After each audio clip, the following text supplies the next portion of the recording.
Welcome back to Nortman Reviews. I'm John, and we are in the final legs, like the final lap, whatever you fucking want to call it. We're getting to the end. We're so incredibly close.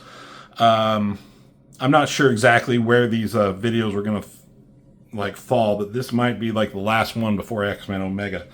And I had like a reading order that I was doing based on like the Marvel Unlimited app, like the suggested reading order. And there's supposed to be this. This was supposed to come in before a couple of other books, but as I was looking over it, I felt this would be a better like ending to the main titles before X-Men Omega. So this would probably be the final one before the final issue in X-Men Omega. It's Amazing X-Men, and a lot of storylines converge right here into this book. In this book specifically, there was a certain team led by Quicksilver, had Banshee, Storm, Iceman, Exodus, and Dazzler, and they had a mission. They were sent off to help ferry some mutants, ferry some humans off of America to Europe with the help of Sentinels. They came across the Horseman Abyss. They were able to beat him. In issue number 3, the last issue, was when Apocalypse invaded the mansion, had a fight with Magneto. And then from there, Apocalypse captured Magneto and captured Bishop. At the end of that, the X-Men showed up. This team of X-Men showed up, and they're like, fuck, what happened?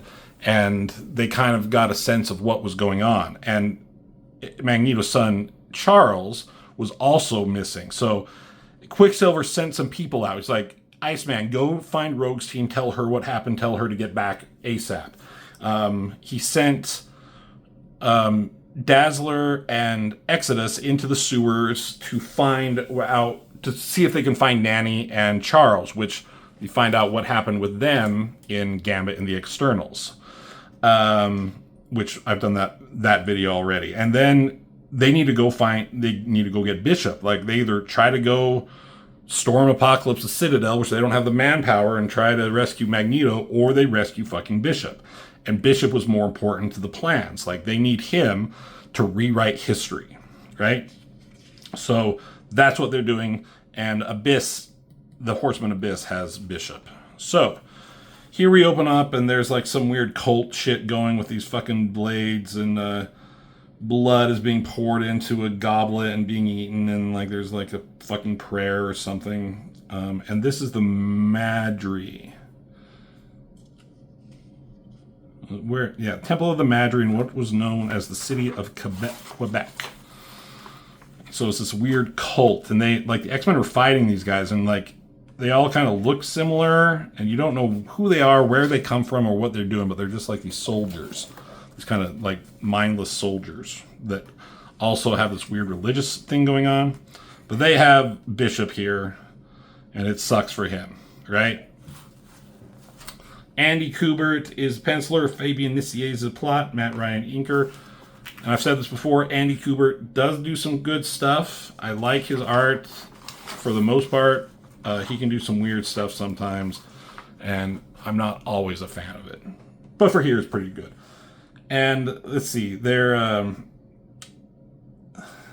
doing this, some kind of ritual. They're dripping blood on him, but then suddenly it like freezes and breaks. And it's like, the blood froze, so like it got really cold. And here comes fucking Storm out of nowhere.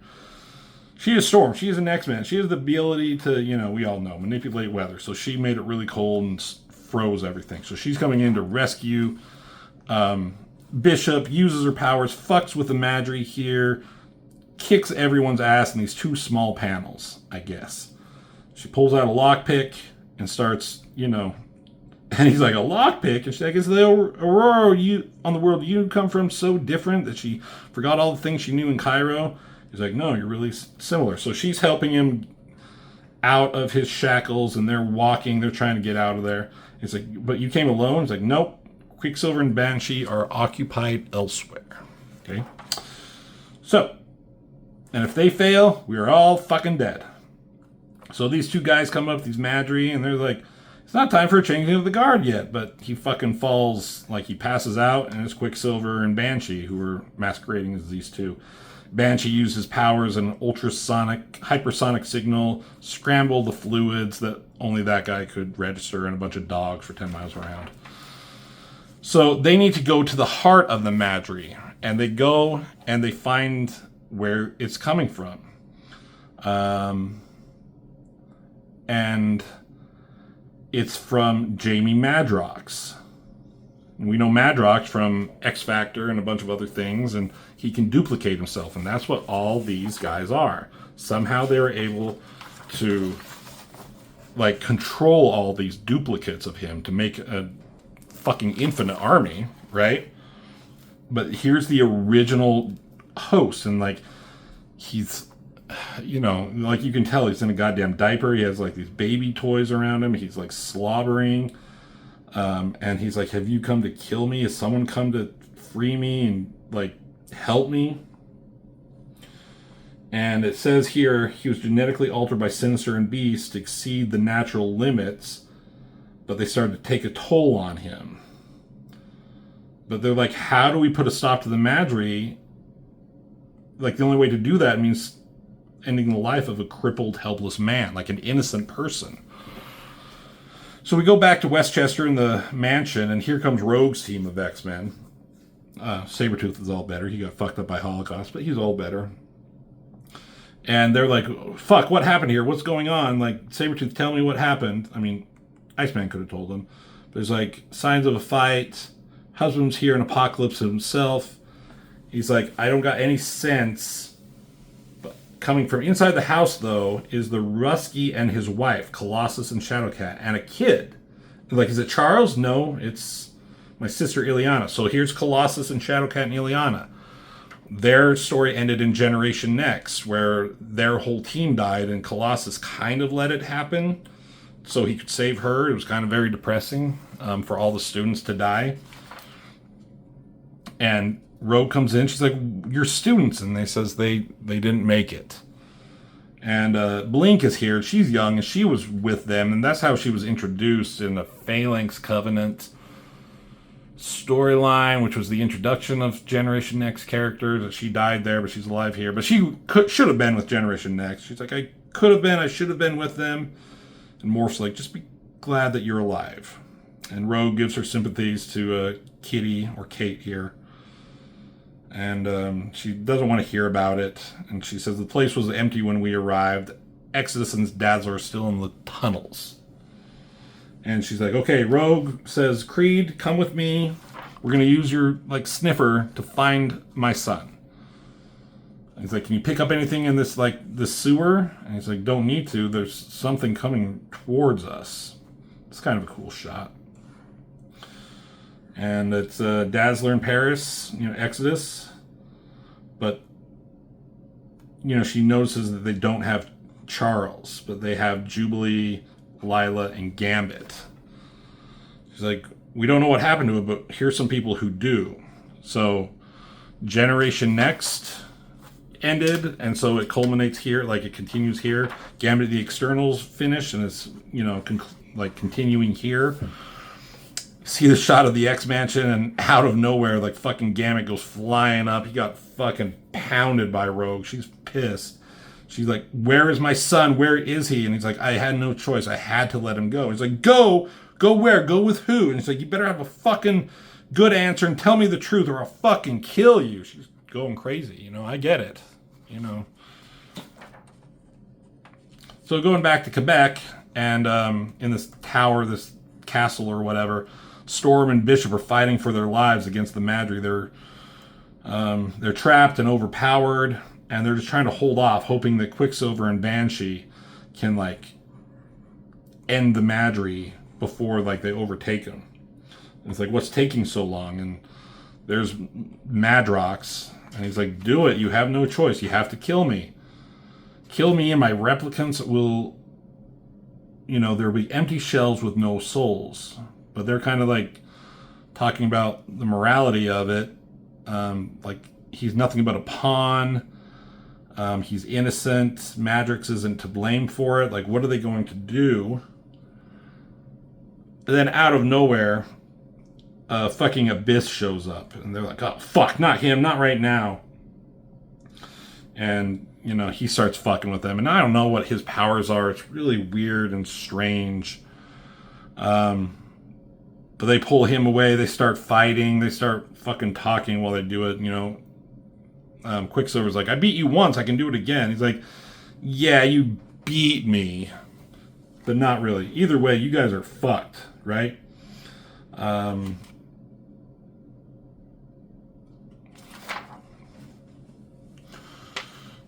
he's talking about, like, Storm and Bishop are gonna die. Yeah, he's just kind of like taunting them, saying, you know, I can smell your fear. I know that he's afraid. Storm and Bishop are gonna die in about 5 minutes. You know, you guys are fucked. It's like, yeah, we're not dead. We're not done yet. This coward can stop you.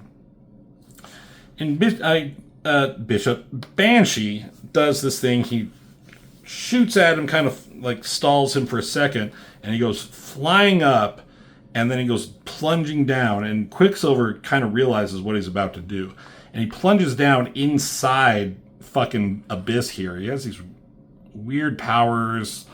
Again, I can't explain what Abyss is. But he goes inside Abyss, and the slithering tendrils completely engulf Banshee. But the sonic screams emanating from within the Horseman's body are loud enough to tear Abyss apart. So as that's happening, like his powers are like crumbling the castle down around them. So Quicksilver picks up Madrox and runs. There's that little tiny picture right there that I thought was always cool. So, you know, he runs out of there as the place fucking explodes, and he gets out of there and brings Madrox to safety. He's like, we're safe here. It's like, we're not safe here, not as long as, like, you know, your friends are still inside. It's like, I'll go back and help them. He's like, no, there's only one thing to do. You show, you know, Storm and Bishop, they're about to be overrun here as they're fighting. He's like, I'm not going to kill you. He's like, no, you won't. You're too noble. But you love the woman Storm. He's like, yeah, and you need the man Bishop. He's like, yes. Like, so you must save them, and I must die. He's like, I can shut the Madry down. They are parts of my soul, but it'll take everything I have. And now, free of that place, I will take their lives, even if it means my own. So Madrox basically kills himself. He shuts down all his duplicates, but it takes such a toll on his body that it ends up killing him. And so that's what he does. All the Madry stop. Their eyes seem lifeless. Their bodies are empty shells. And it was a sacrifice by Madrox to do that. So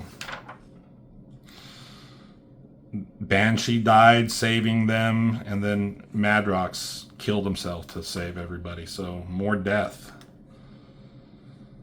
And, you know, he tells these two about what happened to Banshee. They give each other a hug. They take a moment to recognize Madrox and his sacrifice. Then it goes back to the Xavier estate.